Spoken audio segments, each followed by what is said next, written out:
Hello friends, आज मैं आपके लिए इस वीडियो में सीबीएसई 11th क्लास की हॉर्नबिल का chapter 1 the portrait of A lady लेकर आई हूँ, जिसके राइटर हैं खुशवंत सिंह।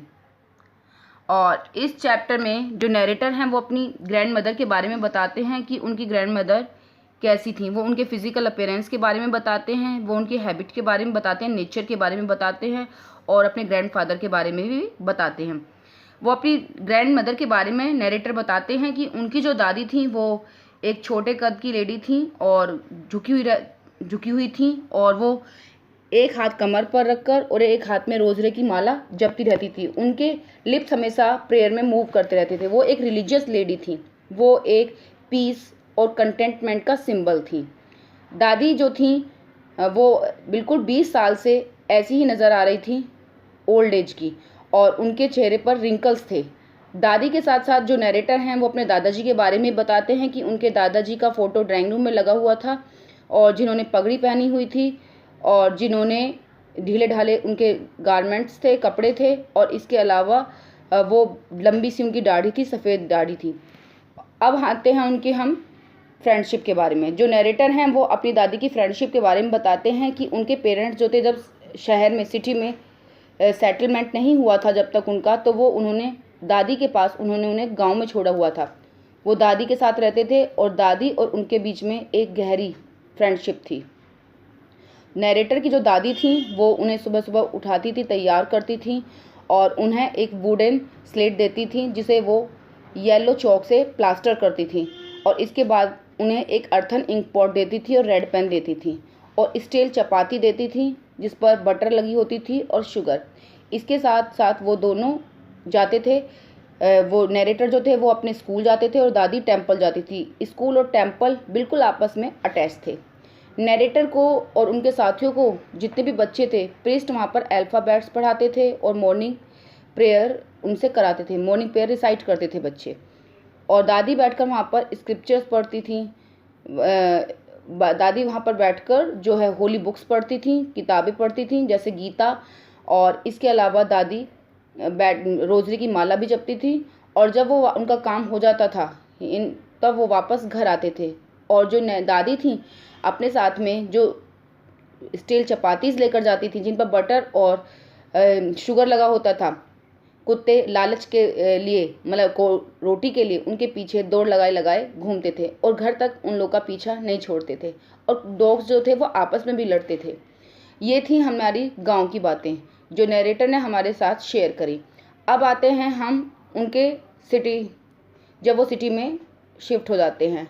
अब उनके पेरेंट्स का सेटलमेंट हो जाता है शहर में, तो वो अब नरेटर को बुलाते हैं, दादी भी उनके साथ जाती हैं और वो एक कमरे में दोनों रहते हैं। लेकिन अब उनकी जो लाइफ में एक बहुत बड़ा टर्निंग पॉइंट आता है फ्रेंडशिप में। उनकी जो दोस्ती है, उनकी दोस्ती में एक बहुत बड़ा टर्निंग पॉइंट आता है।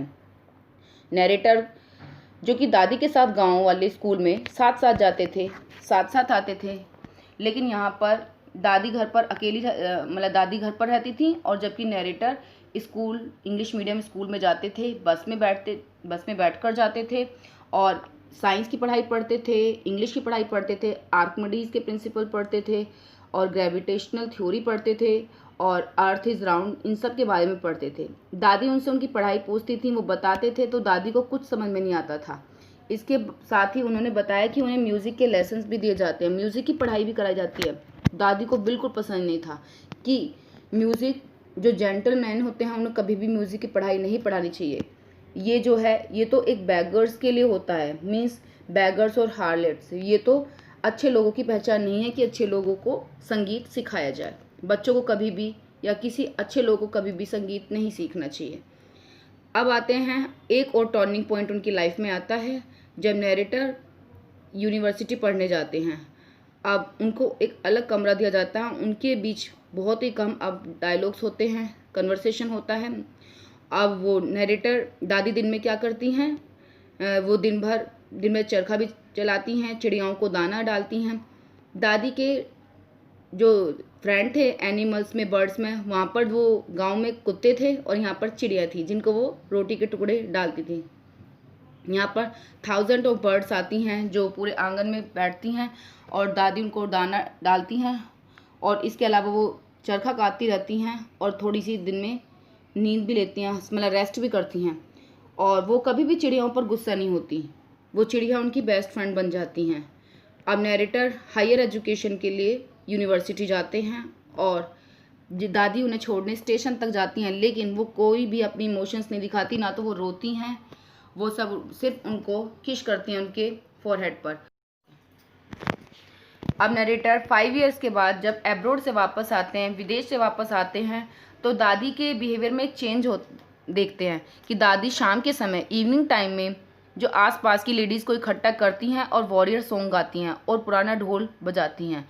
और वो इतना ज़्यादा, मतलब ऐसा चेंज था दादी के बिहेवियर में। जो दादी शांत रहती थी, कभी किसी से कोई ख़ास बात नहीं करती थी, ज़्यादा नहीं बोलती थी, हर समय प्रेयर करती रहती थी, आज दादी गाना गा रही हैं, लोगों के साथ हैं, मतलब लेडीज़ के साथ हैं। तो इस तरह का चेंज था दादी के बिहेवियर में। नेक्स्ट डे दादी बीमार हो जाती हैं, उनको फीवर आता है और सबको लगता है कि हाँ फीवर है, चला जाएगा, ठीक हो जाएगा। लेकिन दादी कहती हैं कि अब उनका अंत समय आ गया है, उनकी लाइफ का एंड होने वाला है, मीन्स अब वो उनकी डेथ आने वाली है। और थोड़ी देर बाद वो चाहती हैं कि अब उनसे किसी से बात नहीं करना चाहती, कि कोई कम्युनिकेशन नहीं चाहती किसी के साथ।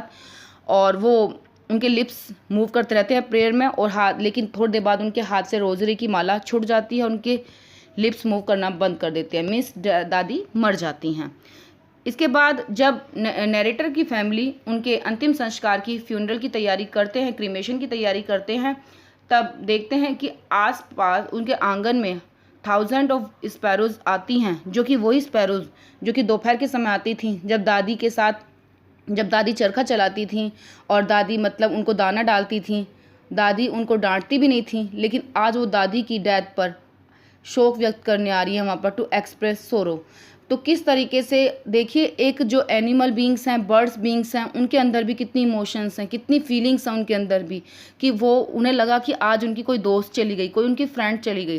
और जब वो दादी की डेड बॉडी को लेकर जाते हैं तो वो बिल्कुल साइलेंटली उड़ जाती हैं।